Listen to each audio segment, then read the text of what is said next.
Kita akan melanjutkan bahasan bedah buku kita Riyadhus Shalihin yang tulis oleh Imam Nawawi rahimahullah. Dan kita akan masuk ke bab 52, yaitu bab keutamaan berharap. Ya, berharap. Kalau kemarin itu adalah bab harapan, artinya banyaknya dalil-dalil syar'i yang menjelaskan kepada kita besarnya harapan dari rahmat Allah SWT yang luas. Walaupun kita sudah sekian puluh tahun melakukan kemaksiatan, asal kita mau kembali kepada Allah SWT, sebesar apapun pelanggaran itu tetap akan dimaafkan oleh Allah SWT. Dan sekecil apapun amal soleh yang kita lakukan, maka Allah mengatakan innallaha yarzuqu man yasha' bighairi hisab. Allah akan berikan rezeki kepada orang tanpa ada batasannya. Artinya Allah Subhanahu wa taala akan menilai kadar keikhlasan seseorang, ya. Allah Subhanahu wa taala memang rahmatnya luas, mengalahkan murkahnya. Dan selama Anda hidup, kita masih punya kesempatan untuk terus mengejar yang terbaik. Tidak ada kata terlambat, gitu kan. Mungkin ada orang yang lebih dulu mengerjakan banyak amal soleh, dan kita mungkin telat dalam melakukan itu. Atau orang lain ya tidak melakukan dosa, kita sudah melakukan dosa, tapi kita sudah taubat sekarang. Belum terlambat. Tidak ada kata terlambat, justru untuk memperbaiki keadaan. Bahkan bukan mustahil kita bisa sederajat dengan orang tersebut atau lebih daripada derajat dia. Oleh karena itu teman-teman sekalian, kita selalu bermanja, ya, berharap, bergantung kepada Sang Pencipta yang rahmatnya sangat luas. Dan ketahuilah, masuk ke dalam surga justru karena rahmat Allah Subhanahu wa taala, bukan yang lainnya. Dan ini penting sekali untuk kita jadikan sebagai sebuah pegangan dalam hidup kita. Yang pertama, diangkat oleh Imam Nawawi rahimahullah dalil dalam bab 52 ini, bab keutamaan berharap. Allah Subhanahu wa taala berfirman menceritakan seorang hamba yang saleh, yaitu seseorang dari keluarga Fir'aun, ya, yang beriman. Dalam firman-Nya dalam surah Al-Ghafir ayat 44-45 berbunyi a'udzubillahi minasyaitonirrajim wa ufawwidu amri ila Allah innallaha basirun bil ibad wa waqahu Allahu sayyiati ma makaru al-ayat.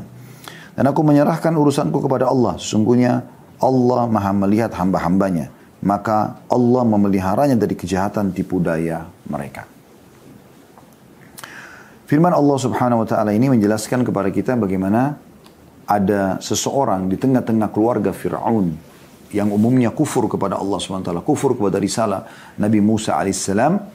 Justru dia tampil pada saat itu tetap mempertahankan keimanannya. Dan pada saat itu dia betul-betul berpasrah diri kepada Allah Subhanahu wa taala. Dia mengatakan, wa ufawwidu amri ila Allah. Dan aku kembalikan semua urusanku kepada Allah. Jadi walaupun aku sendirian, walaupun aku lemah, tapi aku kembalikan urusanku kepada Allah Subhanahu wa taala. Artinya dia berharap Allah selamatkan dia. Dan ini yang harus dilakukan oleh setiap orang beriman. Jangan pernah merasa walaupun kita cuma sendiri di tengah-tengah semua orang yang melakukan kekufuran dan kejahatan, kita tuh lemah. Kita akan kuat bila kita bersama dengan Allah Subhanahu wa taala. Hadis pertama dalam bab ini yaitu hadis 445 dari awal kita belajar. Dari Abu Hurairah radhiyallahu anhu dari Rasulullah sallallahu alaihi wasallam, beliau bersabda, qala Allah azza wa jalla ana 'inda dhanni 'abdi bi wa ana ma'ahu haitsu yadhkuruni wallahi lallahu afrahu bi taubati 'abdihi min ahadikum yajidu dhallatahu bil falati wa man taqarraba ilayya shibran taqarrabtu ilayhi dhira'an wa man taqarraba ilayya dhira'an taqarrabtu ilayhi ba'an wa idza aqbala ilayya yamshi aqbaltu ilayhi uharwil.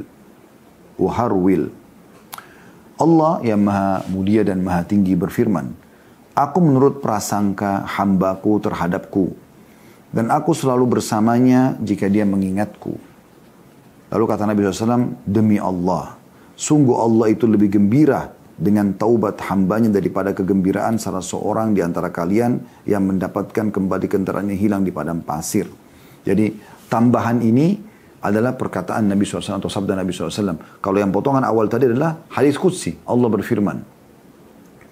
Kemudian kembali kepada hadis qudsi, Allah berfirman, barang siapa mendekat kepadaku sejengkal, maka aku, bagian pegang bukunya, lihat A-nya besar, kata ganti Allah, aku mendekat kepadanya sehasta. Barang siapa yang mendekat kepadaku, kunya, K-nya besar berarti Allah, sehasta, maka aku mendekat kepadanya satu depah. Apabila dia menuju kepadaku dengan berjalan, maka aku akan mendatanginya dengan berjalan cepat. Hadis ini riwayat Bukhari dan Muslim. Hadis ini teman-teman luar biasa. Ya, luar biasa dalam bab berharap kepada Allah Subhanahu wa ta'ala. Jadi tidak ada kata-kata terlambat dalam mendekatkan diri kepada Allah Subhanahu wa taala. Tidak ada kata-kata ya kurang kalau kita sudah berusaha maksimal, karena Allah Subhanahu wa taala akan menilai. Dan Allah itu zat yang Maha Pemurah, Maha Pengasih, Maha Penyayang. Ya.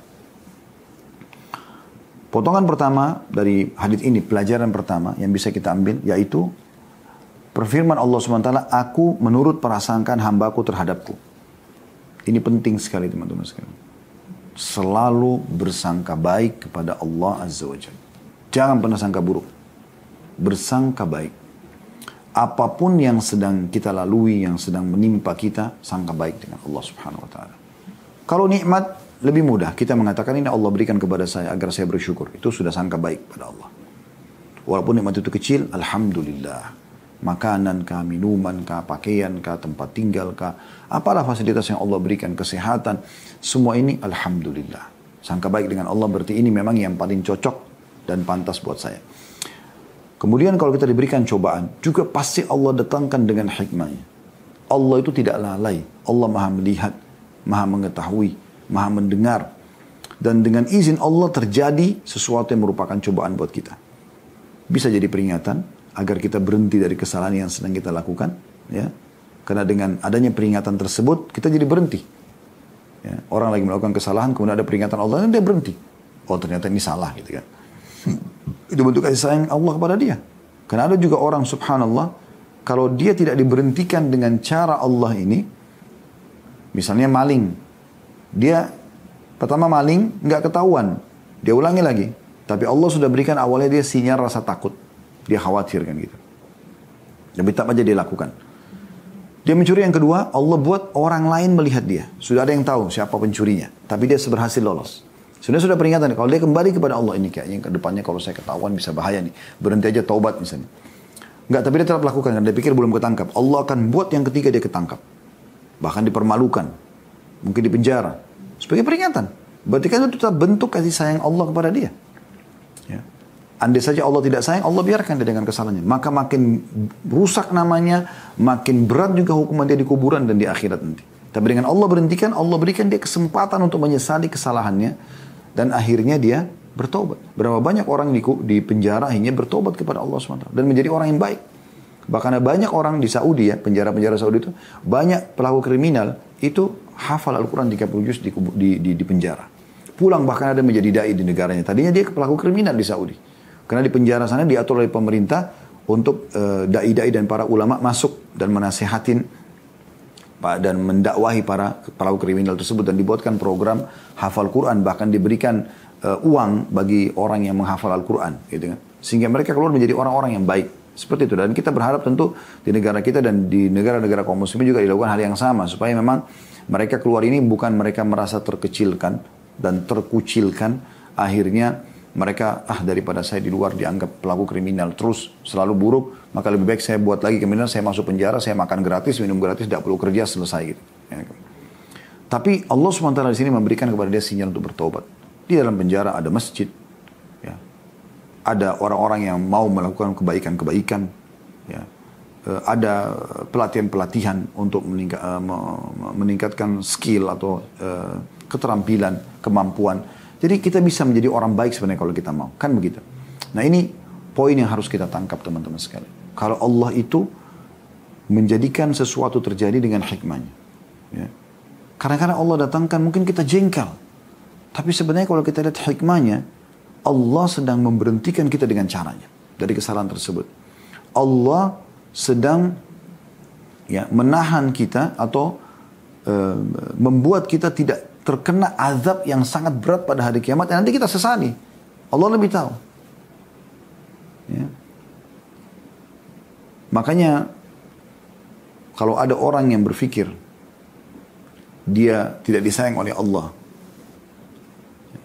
sehingga dia buat aja kriminal terus-menerus, ini keliru. Ini putus asa dari rahmat Allah. Dan ini Imam Ad-Dhaibi rahimahullah masukkan dalam kategori dosa besar. Rahmat Allah luas. Yang paling pertama syaitan lakukan kalau anda sudah terjerumus dalam kesalahan adalah membuat anda putus asa. Kayaknya saya sudah kotor, kayaknya saya sudah najis, kayaknya saya sudah tidak mungkin taubat, sudah terlanjur. supaya Anda tidak tobat. Padahal sebenarnya pada saat Anda lakukan kesalahan tersebut dan Anda langsung kembali kepada Allah, beristighfar dan bertobat, disitulah Anda lepas dari hukuman Allah Subhanahu wa taala. Ini poin penting ya. Jadi kita prasangka baik dengan Allah. Sampai kata Nabi SAW, janganlah seseorang di antara kalian meninggal dunia kecuali sudah bersangka baik kepada Allah. Dan teman-teman sekalian, sebelum datang ajal, coba lakukan yang terbaik yang kita bisa. Kejar derajat di surga. Kalau perlu sujud menangis kepada Allah Subhanahu wa taala. Ya Allah, hamba-Mu ini lemah. Aku ini lemah ya Allah, penuh dengan dosa, penuh dengan kesalahan. Dan sudah meninggal hamba-hamba-Mu yang saleh, yang penuh dengan ilmu, dengan amal saleh. Ya mungkin mereka dapat derajat tinggi di surga, tapi hamba-Mu ini lemah ya Allah. Tapi Engkau yang telah mengizinkan untuk mengucap, Engkau lah yang telah mengizinkan untuk mengucapkan doa ini, sujud ini, kesempatan ini. Maka berilah aku derajat seperti yang Kau berikan kepada mereka, bukan mustahil. Saya subhanallah sempat mendengar cuplikan, merenyuh sebenarnya, merenyuhkan. Dan seperti itu jadi bahan muhasabah. Syekh Uthman Al-Khamis, hafizahullah, di Kuwait beliau. Ada cuplikannya ceramah, dia cuma sampaikan tentang ada seseorang dari orang yang dia kenal menyampaikan mimpi tentang Syekh Uthaymin rahimahullah. Seorang ulama Saudi yang sudah meninggal juga. Buku-bukunya juga banyak dan sering disebutkan namanya oleh para teman-teman dai-dai salaf gitu kan. Intinya dia katakan dalam mimpi anak muda ini nanyakan kepada Syekh Uthaymin, Anda bagaimana keadaan Anda sekarang? Dan itu tidak bisa diatur. Dalam mimpi tiba-tiba spontan muncul seperti itu. Maka kata Syekh Uthaymin, alhamdulillah Allah sudah masukkan saya ke dalam surga gitu. Dia Allah terima amal dan Allah masukkan dalam surga. Terus anak muda ini sempat nanya, bagaimana dengan Syekh bin Baz, mufti Saudi, yang sebelum beliau, ya, dan memang lebih dikenal, ya, lebih banyak dijadikan sebagai rujukan. Kata beliau, itu derajatnya jauh di atas sana, kami tidak bisa melihatnya. Perkataan ini sempat untuk saya dengar kemarin cuplikannya, terenyuh saya teman-teman sekalian. Artinya, Syekh bin Baz telah pergi dengan amal-amal solehnya dan derajat tinggi di surga. Lalu saya merenyuh, saya terus berpikir, bagaimana dengan Imam Bukhari, Imam Muslim, Abu Dawud, Tirmidzi, Ibnu Majah, An-Nasai yang jauh sebelum Syekh bin Baz sudah dijadikan rujukan oleh umat Islam. Bagaimana dengan Imam Madhab 4, Imam Malik, Abu Hanifah, Imam Malik, Imam Syafi'i, Imam Ahmad, yang madhabnya artinya apa yang telah dia jadikan sebagai pendapat dalam agama ini, ila ma dhahaba ilai, madhabnya, maka itu jadikan rujukan.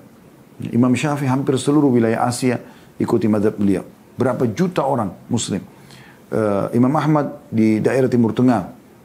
Ya, kemudian Imam Abu Hanifah di Turki, di India, di mana-mana. Imam Malik di Afrika. Maksudnya, Masya Allah orang-orang ini luar biasa. Bagaimana mereka sudah, bagaimana dengan para sahabat Nabi Ridwanullahi alaihim. Yang menemani Nabi SAW, jadi mertua Nabi, jadi sahabat Nabi, melayani sendalnya Nabi, siwaknya Nabi, ikut berperang dengan Nabi SAW, hidup mati bersama Nabi SAW.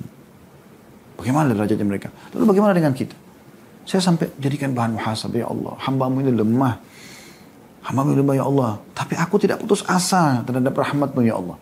Artinya, sampaikan aku dengan derajat-derajat mereka, tapi dengan rahmat-Mu. Karena dengan amal kita tidak mungkin kita bisa berbuat seperti apa yang mereka lakukan. Tapi kita tidak putus asa dengan rahmat Allah. Selalu bersangka baik kepada Allah. Kalau Allah mampu memberikan apapun yang dia inginkan, ya, dengan rahmatnya. Dan tidak akan mungkin ada yang bisa protes dari makhluknya. Tidak akan mungkin. Anda bukan mustahil bisa bersama dengan Abu Bakar, sama Umar, sama Uthman, sama Ali Ridwanullah di surga. Bukan mustahil. Ya. Bukan mustahil. Seorang sahabat pernah bertanya kepada Nabi SAW sambil mengatakan, ya Rasulullah, pada saat dia berkhidmah, dia tidur bersama Nabi SAW, kemudian dia layani wuduknya Nabi, mau sholat malam, kemudian Nabi SAW tanya, mintalah. Kau minta sesuatu, dia bilang, ya Rasulullah, saya hanya ingin bersama anda di surga. Kata Nabi SAW, ada yang lain? Dia bilang, tidak ada. Kata Nabi SAW, baiklah, kalau gitu tolong saya dengan perbanyak sujud. Bukan Nabi SAW mengatakan, ikuti Abu Bakar, ikuti Umar. Tapi Nabi suruh dia pribadi untuk perbanyak sujud. Dan dia akan bersama dengan Nabi SAW, derajatnya dekat dengan para Nabi-Nabi. Perhatikan ini berlaku pada umatnya semua. Bukan mustahil. Sekarang berijtihad, berusaha, lalu bersangka baik dengan Tuhan anda. Allah Subhanahu Wa Taala. Tapi jangan ditunda, teman-teman sekalian. Jangan tunda amal soleh, jangan tunda taubat. Orang bisa lalai, tapi ada saatnya anda memberhentikan kelalaian tersebut. Potongan kedua dari hadis adalah Dan aku selalu bersamanya selama dia mengingatku. Allah akan selalu bersama seorang hamba dimanapun, kapanpun, selama dia mengingat Allah. Zikrullah. Berzikir lisan kita, bersyukur. Baca zikir pagi petang. Berzikir kepada Allah subhanahu wa ta'ala. Berdoa. Jangan luput dari semua itu. Jangan luput dari semua itu. Bertobat dari kesalahan. Kalau satu sisi amal soleh Anda tidak bisa maksimal, misal sholat malam Anda masih luput. Jangan luput maksimal pahala di sedekah. Jangan luput maksimal di doa antara azan dan iqamah pada saat hujan turun di sepertiga malam. Jangan luput dari bakti dengan orang tua. Jangan luput dari silaturahim keluarga. Cari celah syar'i di mana Anda bisa maksimal di situ. Sambil yang lainnya Anda sempurnakan. Jangan semuanya sedikit teman-teman sekalian. Tapi maksimalkan. Mana yang Anda bisa maksimalkan? Karena syaitan tidak mau Anda mendapatkan maksimal pahala itu. Selama Anda berusaha menjalankan ketaatan kepada Allah subhanahu wa ta'ala. Di saat itulah Allah subhanahu wa ta'ala akan bersama dengan Anda. Zikrullah bisa saja berzikir di sini dengan lisan. Bisa juga selalu mengingat Allah dalam setiap keadaan. Artinya ada kesempatan dosa. Dia khawatir, dia takut, dia tidak lakukan. Atau kalau dia lakukan, dia sedekah kembali kepada Allah subhanahu wa ta'ala. Dan ada ketaatan, dia langsung kerjakan. Tidak menunda lagi. Ya. Ini dimaksud dengan itu. Kemudian pelajaran ketiga dari hadits adalah potongan dari sabda Nabi SAW. Beliau sisipkan nasihat ini di antara hadis qudsi ini. Beliau mengingatkan kembali, beliau mengatakan, demi Allah, sungguh Allah lebih gembira dengan taubat hambanya daripada kegembiraan salah seorang di antara kalian yang mendapatkan kembali kendaraannya yang hilang di padang pasir. Ini teman-teman adalah hadis harapan yang luar biasa. Luar biasa gitu. Coba Anda tangkap secara rasional. Ada nggak pemilik perusahaan, pegawainya buat salah, ya? Atau seorang suami istrinya buat salah, atau seorang istri suaminya buat salah, gitu kan? Atau orang tua anaknya buat salah, atau sahabat-sahabatnya buat salah misalnya. Lalu dia gembira dengan orang ini minta maaf, paling pimpinan atau atasan atau pemilik perusahaan akan mengatakan, sudah kau sudah minta maaf, tapi kau buat salah pergilah. Mungkin seorang suami mengatakan pada istrinya, sudah saya tidak mau maafkan, atau istri mengatakan saya tidak mau maafkan. Atau mungkin teman bilang sama temannya, atau orang tua bilang sama anaknya. Kan bisa terjadi. Ataupun kalau dia terima maafnya, udah saya maafin ya. Tapi hatinya masih jengkel. Atau mungkin dia masih curiga. Butuh upaya dari orang yang telah melakukan kesalahan untuk menunjukkan kalau dia serius memperbaiki kesalahannya, kan begitu. Tapi tidak ada, kayaknya sulit sekali seseorang itu gembira. Ya saya minta maaf ya, oh saya gembira, langsung dipeluk gembira.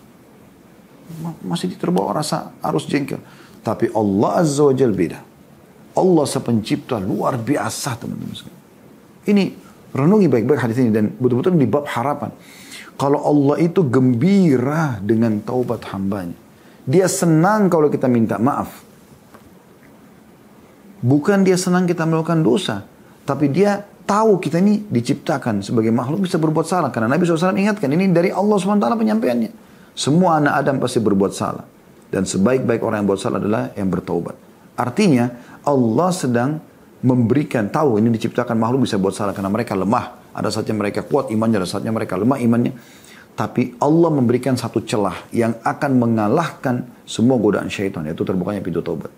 Karena iblis pernah mengatakan dalam sebuah riwayat, saya akan sesatkan mereka ya Allah. Sehingga mereka semua jadi banyak berbuat dosa. Kata Allah SWT, dan saya akan terus memaafkan mereka selama mereka bertobat. Sehingga iblis tidak bisa berkata apa-apa lagi. Artinya sebesar apapun iblis goda kita berbuat dosa, tapi pada saat kita kembali kepada Allah, kita aman. Seperti itu. Ini luar biasa teman-teman. Allah gembira kalau kita taubat dan merasa bersalah. Dan kegembiraan Allah subhanahu wa ta'ala ini digambarkan bisa berarti Allah memberikan pengampunan tersebut dan Allah akan mengembalikan fasilitas di dunia dan di akhirat yang tadinya tertahan dengan dosa kita. Dalam hadis tadi kan begitu. Ada beberapa rezeki ditahan dari langit oleh Allah justru karena dosa seorang hamba dan bisa diangkat dengan taubatnya. Kan begitu. Maka ini poin penting. Makanya Ali bin Abi Thalib mengatakan radhiyallahu anhu, sesungguhnya ya kalian itu diberikan obat dari penyakit kalian. Tapi sayang banyak orang tidak paham masalah ini. Penyakit kalian dosa, obatnya adalah istighfar. Taubat. Kembali kepada Allah SWT. Orang taubat kepada Allah itu indah teman-teman. Indah menjadi orang saleh itu indah. Nikmat. Nikmat sekali itu. Ya. Pergi ke masjid tidak ada beban. Karena orang coba lakukan ketaatan. Saya bolak-balik masuk masjid, lihat orang-orang duduk, tenang, sholat sunnah, berdoa antara azan iqamah. Mereka sholat berjamaah, mereka zikir habis sholat, mereka habis itu bubar, terus datang lagi sholat setelahnya. Seperti sesuatu yang sangat indah sekali. Luar biasa gitu. Ya, luar biasa. Sayang sekali ini kalau tidak difikirkan gitu. Beda sekali dengan orang yang banyak melakukan dosa di luar sana. Setiap teriakan, setiap ada ucapan orang mungkin sudah cukup membuat dia ketakutan. Karena ternyata ada di antara ucapan tersebut mungkin sesuatu pelanggaran yang pernah dilakukan. Misalnya dikatakan, hai maling, hai pencuri. Ternyata dia pernah mencuri, maka dia ketakutan sendiri.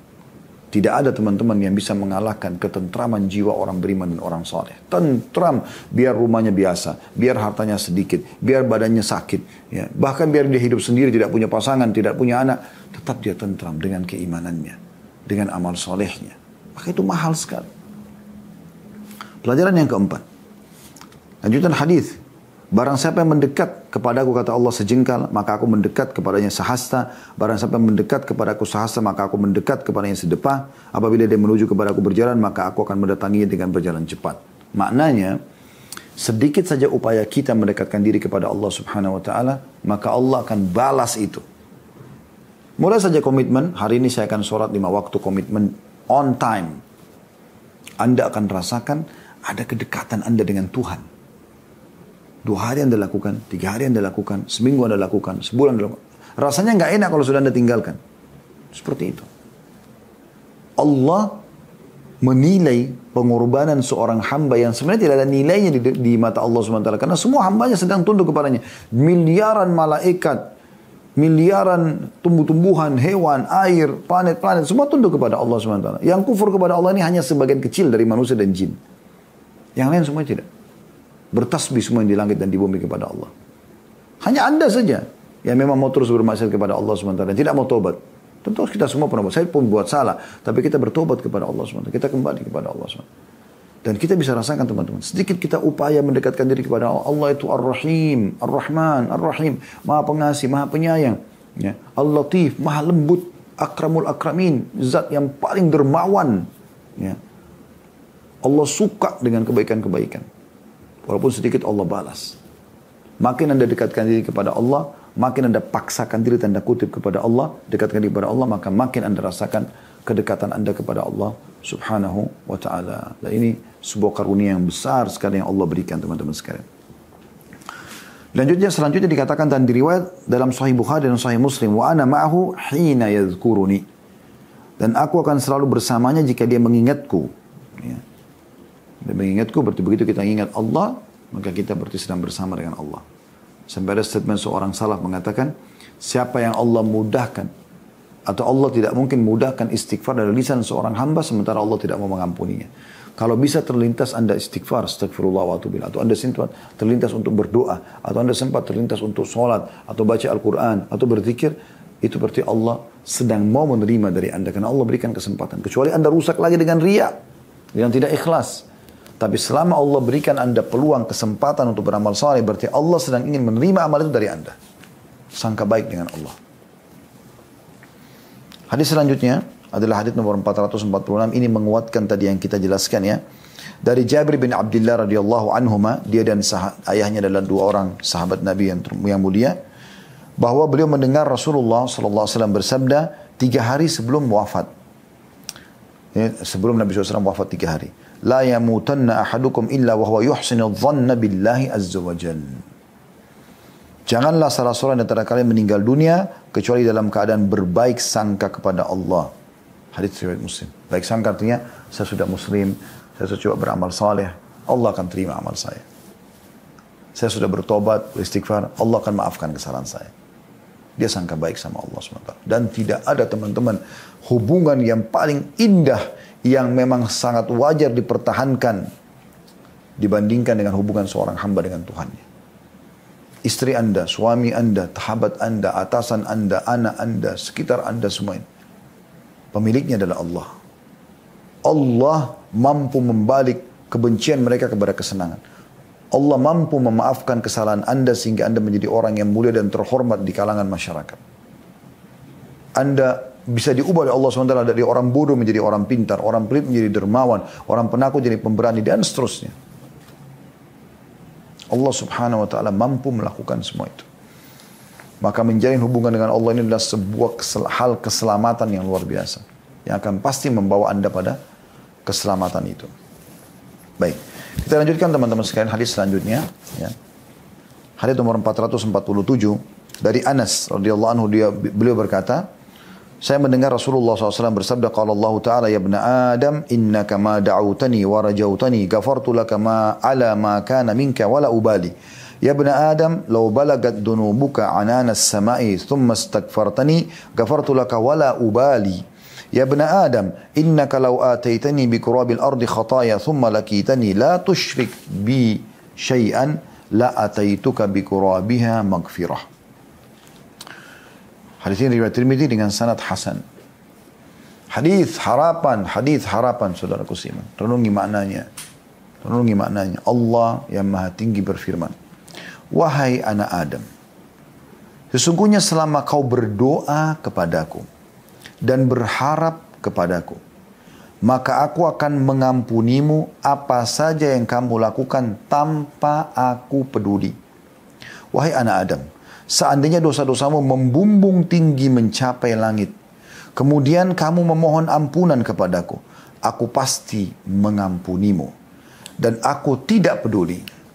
Wahai anak Adam, seandainya kamu mendatangiku dengan membawa dosa-dosa hampir sepenuh bumi, kemudian kau menemuiku dalam keadaan kamu tidak menyekutukan sesuatu apapun denganku, niscaya aku mendatangimu dengan membawa ampunan hampir sepenuh bumi itu pula. Hadis ini adalah hadis terakhir dalam bab berharap. Ya. Dan insya Allah ke depan kita akan bahas hadis di bab 53, bab keutamaan menggabungkan antara rasa takut dan harapan. Ya. Hadis ini teman-teman kita coba ambil pelajaran-pelajaran penting, mutiara yang sangat besar. Semoga Allah jadikan kita orang yang mendapatkan ilmu bermanfaat dan juga orang yang mudah untuk mengamalkannya. Allah tidak mungkin membuat saya mengisi hari ini materi, tidak membuat juga Anda menghadiri acara ini, meluangkan waktu sampai sejam. Ya, kita mendengarkan ceramah kecuali Allah sedang ingin kebaikan buat kita. Sangka baik dengan Allah. Allah ingin pesan ini sampai kepada kita. Allah ingin kita menjadi hamba-hambanya yang dipilih sehingga kita tahu bagaimana berharap dengannya. Sangka baik dengan itu dan ambil ilmu ini. Terlalu mahal teman-teman untuk kita lupakan, untuk kita skip, untuk kita tidak hiraukan. Terlalu mahal. Tidak usah lihat saya yang berbicara, tapi apa yang saya sampaikan. Ini Allah subhanahu wa ta'ala yang mudahkan. Saya tidak pernah menyusun kata-kata ini teman-teman sekalian. Saya pun siapa? Seorang hamba Allah yang terhina, yang banyak dosa. Saya punya banyak kekurangan teman-teman sekalian. Dan saya akui itu di hadapan Allah subhanahu wa ta'ala. Saya seorang hamba Allah yang punya banyak kesalahan yang mungkin bisa saja, ya, sana itu Allah hukum. Tapi rahmat Allah luas. Kita berusaha mempelajari ilmu agama, menerapkannya, ya, memperbaiki kesalahan-kesalahan, menyempurnakan kekurangan. Kita berusaha. Nabi Adam aja bisa berbuat salah. Padahal sudah lihat malaikat, sudah tahu surga. Tak bisa berbuat salah, apalagi kita anak cucunya.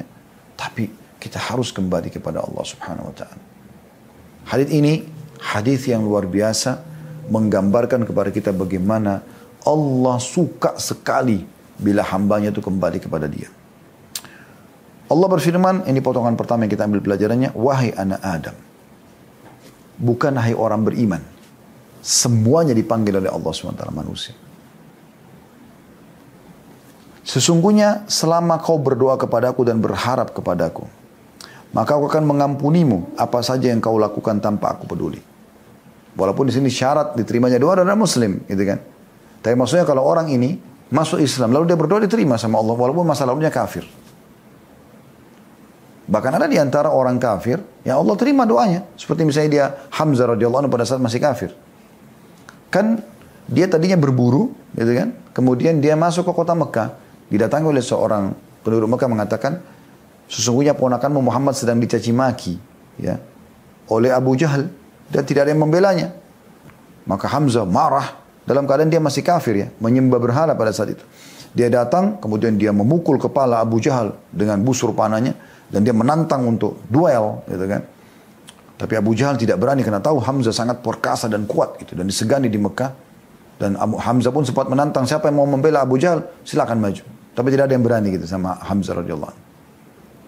Lalu dia mengatakan, berani benar kau caci maki ponakanku Muhammad sementara aku di agamanya. Ini perkataannya siapa?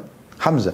Padahal dia belum muslim pada saat itu. Dia mengatakan, sementara aku di agamanya. Maka orang-orang faham dia sudah muslim berarti.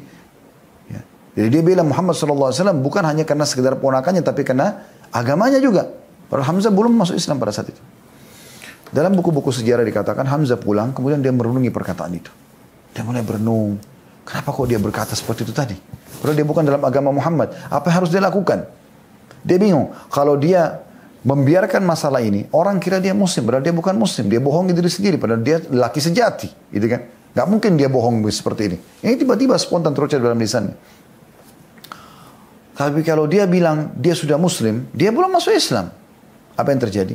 Pada saat itu Hamzah berdoa. Dalam kondisi dia kafir ya. Dia mengatakan, ya Allah, kalau memang agama Muhammad ini baik, maka mudahkan aku menerimanya. Besoknya hatinya lapang, dia masuk Islam, sehingga meninggal menjadi syahid radhiyallahu anhu.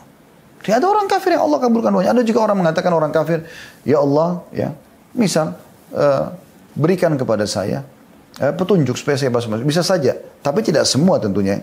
Tidak semua doa mereka diterima. Karena ada juga orang-orang kafir yang mendoakan keburukan untuk umat Islam tidak akan diterima. Seperti kasus hadis Bukhari.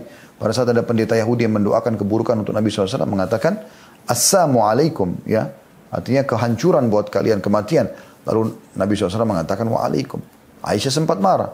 Mengatakan, Assam untuk kalian. Kematian untuk kehancuran buat kalian kepada Yahudi tersebut. Kata Nabi SAW, hai Aisyah, tenanglah. Ya. Kemudian kata Aisyah, ya Rasulullah, apakah Anda tidak dengar apa yang mereka ucapkan? Kata Nabi SAW, tidakkah kalian dengar apa yang aku sudah jawab? Aku sudah jawab. Dan ketahuilah wahai Aisyah, bahwasanya doa kita kepada Allah untuk mereka dikabulkan. Doa mereka kepada Allah untuk kita tidak dikabulkan. Jadi ada juga doa mereka tidak diterima gitu kan. Tapi ada juga di antara doa mungkin karena dia minta petunjuk, Allah kasih. Bukan mustahil gitu kan. Tapi secara umum, doa-doa itu diterima dari seorang muslim. Di sini Allah panggil wahai anak Adam. Terutama kalau dia sudah masuk Islam lalu dia berdoa kepada Allah SWT. Dia punya hak seperti muslim-muslim yang lain. Kalau kita kembali kepada muslim di sini adalah luar biasa. Allah mengatakan, sesungguhnya selama kau berdoa kepadaku, kesempatan doa setiap saat. Detik ini pun Anda bisa angkat tangan. Alhamdulillah, wassalatu wassalamu ala. Anda baca memuji Allah, membaca salawat para Nabi SAW, baru kemudian Anda berdoa, Allah bisa kabulkan. Gitu kan? Selama kau berdoa kepadaku, dan perhatikan, dan berharap kepadaku. Berharap doa itu diterima. Berharap diselamatkan dari siksa Allah. Maka aku, kata Allah, akan mengampunimu. Ampunan Allah berarti selamat dari siksa dan akan diberikan fasilitas. Apa saja yang kamu lakukan tanpa aku peduli. Artinya tidak ada yang bisa masuk negosiasi sama Allah untuk tidak dimaafkan orang ini. Tidak para malaikat-malaikat, tidak juga para nabi-nabi. Allah tidak peduli. Tapi intinya berharap pada Allah. Yang kedua, wahai anak Adam, seandainya dosa-dosamu membumbung tinggi mencapai langit, kemudian kalian memohon ampun kepadaku, aku pasti mengampuninya dan aku tidak peduli. Sebanyak apapun dosa yang dilakukan, sudah sekian ratus orang yang dibunuh, sekian botol khamar yang diminum, sekian perzinahan yang sudah terjadi, apa saja. Selama dia mau kembali kepada Allah, dia ikuti syarat-syarat Allah ya, maka tentu saja dia akan diterima oleh Allah. Kalau itu dosa berhubungan sama Allah, kayak tidak sholat, dia tobat kepada Allah, sekarang dia sholat, Allah sudah maafkan. Kalau berhubungan dengan hak manusia, dia kembalikan dulu. Hartanya dia kembalikan, ya, apa saja dia kembalikan kepada orang. Gitu. Dia kembalikan kepada haknya. Misalnya pernah dia curi barang atau dia apa saja, dia kembalikan kepada orang tersebut. Kalau dia pernah merusak citranya, maka dia perbaiki citra orang tersebut. Ya. Nah, ini poin penting yang harus diperhatikan. Gitu ya. Kemudian yang ketiga, wahai anak Adam, seandainya kamu mendatangiku dengan membawa dosa-dosa hampir sepenuh bumi, kemudian kau menemuiku dalam keadaan kau tidak menyekutukan sesuatu apapun denganku, niscaya aku akan mendatangimu dengan membawa ampunan hampir sepenuh bumi pula. Artinya, kalau ada orang meninggal tidak sempat taubat, tapi dosa-dosa tersebut bukan syirik, bukan kekufuran. Dosa besar pun yang dilakukan, misalnya seorang berzina, seseorang minum khamar, dia meninggal.